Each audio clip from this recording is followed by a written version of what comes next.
¿Y por qué digo soy don locutor? Por la cualquierización. Me gustaría ponerle la cámara a Nando. Nando se la está gozando. No, y mira, y esto yo lo discutiría con cualquiera. Recuerdo y recuerden, y ustedes también, a J. Hidalgo, que fue presidente de la Comisión Nacional de Espectáculos Públicos y Radiofonía. Ese le hizo un daño tremendo a la locución. Iba a los pueblos 2 veces al año a examinar tanto el oral como el escrito y costaba unos 4,000 pesos, cosa que anteriormente no era así. Y yo he visto personas con carnet de esos que emitió la Comisión Nacional de Espectáculos Públicos y Radiofonía cuando J. Hidalgo, óyeme, que no tienen absolutamente ni la A del abecedario del locutor. Que lo tuvimos un par de veces en cabina tú y yo a J. Hidalgo. Claro, sí. Pero a él se le metió algo que eso era una cosa tremenda. Cuando yo me examiné en el año 1980 con doña Zaida Ginebra Viuda Lobatón, era la presidenta de la comisión y estuvo presente en el examen. Yo recuerdo que eso era cada cierto tiempo y no era anual. Y era difícil. Era cada cierto tiempo y uno tenía que ir a la capital. Pero este señor, pasado presidente... Ahora, Euclides, ¿no será que él sabía que venía una apertura de la comunicación?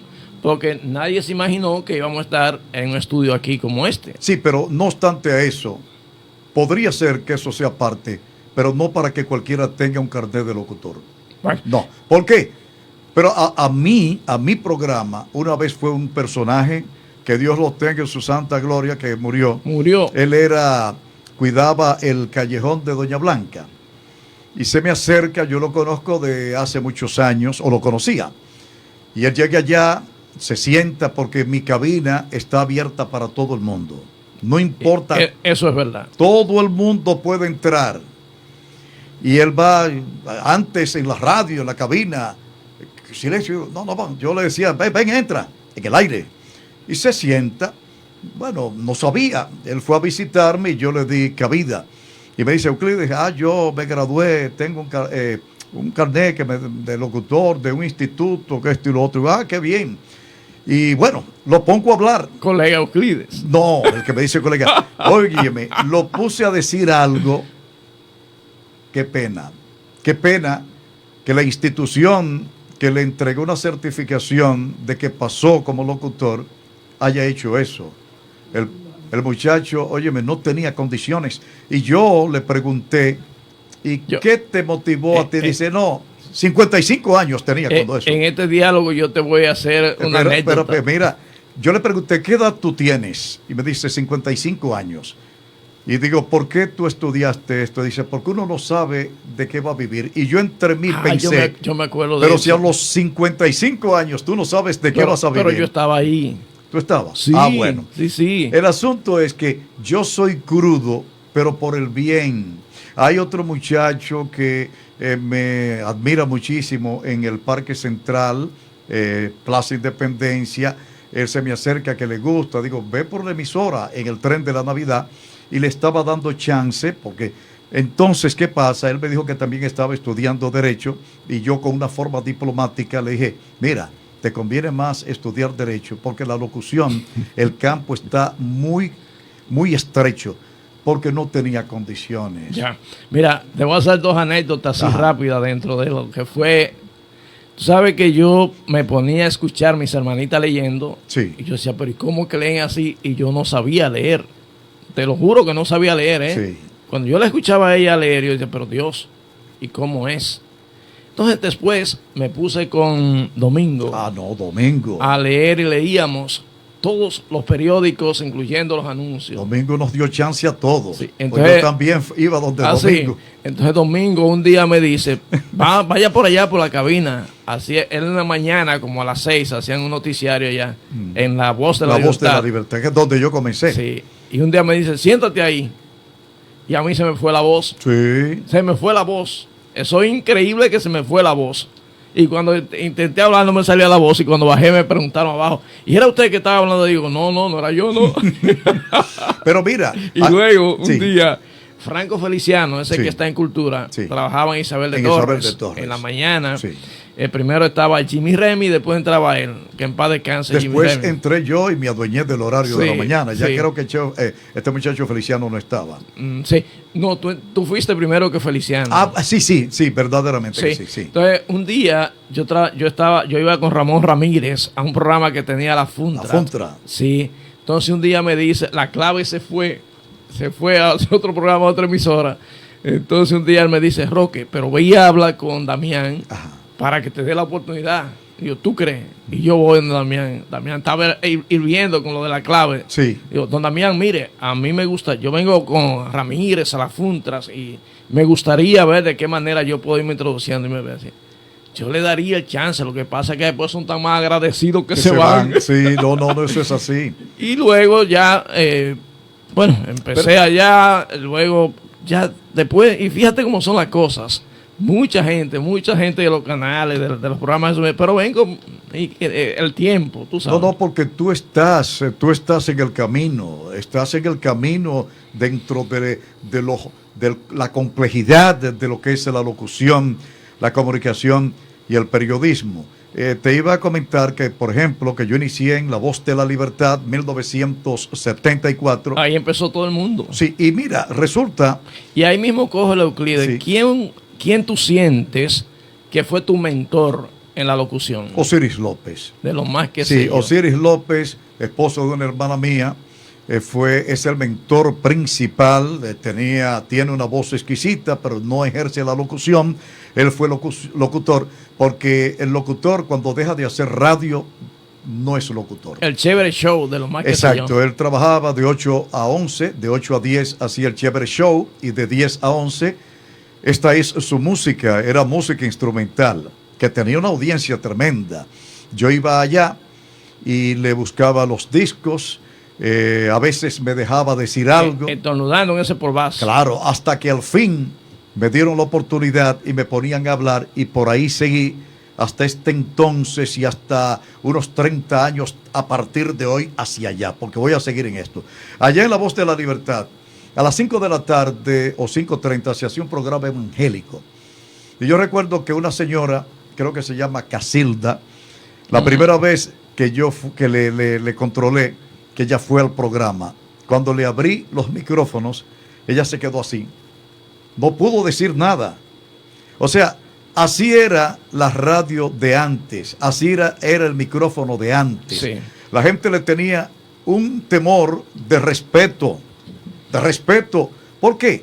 Porque las personas, lo primero que pensaban eran dos cosas. Me están escuchando y Sí, debo hacerlo bien. Exacto, pero yo lo defino de otra forma. ¿Cómo sonará su voz y cómo hablará? El cómo hablará tiene que ver con la dicción. Y esto es lo que real y efectivamente le causa esa sensación de temor a las personas. ¿Cómo sonará mi voz y cómo me expresaré? Euclides, cuando en Puerto Plata, y me voy a quedar en Puerto Plata, Sí, escuchamos antes a don Aníbal Band, escuchábamos al mismo Osiris López, sí. Arturo Serrata, Arturo Serrata, que en paz descanse. Víctor Hernández Sí, Ramírez. sí, en su tiempo Rafael Fernández. Sí, que era más para acá. Sí, antes la gente podía describir la canción, podía describir el artista e inclusive el entorno donde se desarrollaba ese artista. Sí. Hoy solo lo oigo eso en Raíces. Ujú. Y en la Z, un programa que ellos tienen los domingos, Sí. después de las 12, Sí. Estelares del domingo creo que se llama. No, Estelares del domingo era de Aníbal Banks. Sí, pero ellos hacen algo semejante así. Sí, realmente. yo lo he Entonces, escuchado. ahí y en Raíces, es el único lugar que yo escucho que los locutores describen no la canción, sino la pieza musical. ¿Por qué se ha ido el perdiendo? conjunto de todo. ¿Por qué se ha ido perdiendo eso? Mira, por ejemplo, yo que formo parte de la década del 70, yo recuerdo que cuando yo inicié, nosotros decíamos, a continuación presentamos a Rafael de España, la canción cualquiera, digan lo que digan, composición de Manuel Alejandro, arreglos musicales de Manuel Alejandro. Todas esas cosas decíamos nosotros, los locutores, y a la vez que ¿qué conseguíamos con eso? Educar. ¿Quién canta? ¿De dónde es? El título de la canción, el compositor, el arreglista y la orquestación también. Sí, así es. Porque, por ejemplo... ¿Por qué se ha perdido eso? Bueno, mira, el tiempo que ha ido en un desarrollo hasta cierto punto negativo en ese sentido. El mundo está tan vertiginoso, la rapidez de este tiempo que estamos ¿Y no viviendo. será que ya no hay piezas musicales que inspiren a eso? Bueno, en parte... Fíjate que no digo música, sí, ni digo canción, pero piezas musicales. Mira, qué bueno que tú dices eso. Hay dos cosas. La primera, que la vertiginosidad de este tiempo, hay que andar muy rápido para uno estar diciendo todas esas cosas. Y lo otro es que los tiempos de esos grandes artistas se han ido a un tercer plano. Por ejemplo, Rafael por su edad, Camilo VI murió, Sandro murió, Roberto Ledesma tiene 101 años, creo que está vivo. Carlos. Roberto Carlos está vivo, pero... Que cuando uno escucha a Lucía, por ejemplo, canciones como sí. Lucía. Entonces, ¿qué pasa? Los cantantes de baladas y boleros no están componiendo ni están cantando esas canciones. Por ejemplo, yo en mi programa Impacto 97, yo creo que soy de las pocas personas que pone canciones románticas, porque hasta eso se ha ido. Sí, así es. La canción romántica... Se ha ido el sentimiento en la canción para pasar a la vulgaridad. Exactamente. Yo la vulgaridad no la pongo, pero sin embargo en mi programa de 4 horas, por lo menos algunas 7 canciones románticas coloco. Y es igual que, por ejemplo, yo en estos días estaba recordando cuando uno iba a las discotecas y te ponían un set de boleros. Pero ya eso no existe. Después de las 12 de la noche, pasado un minuto después de las 12. Pero no necesariamente. Te ponían 4 merengues, salsa, 2 salsas y te ponían 4 boleros. Uno solicitaba al disc jockey, colócame el tema Me muero por ti, de Fausto Rey, y lo bailaba.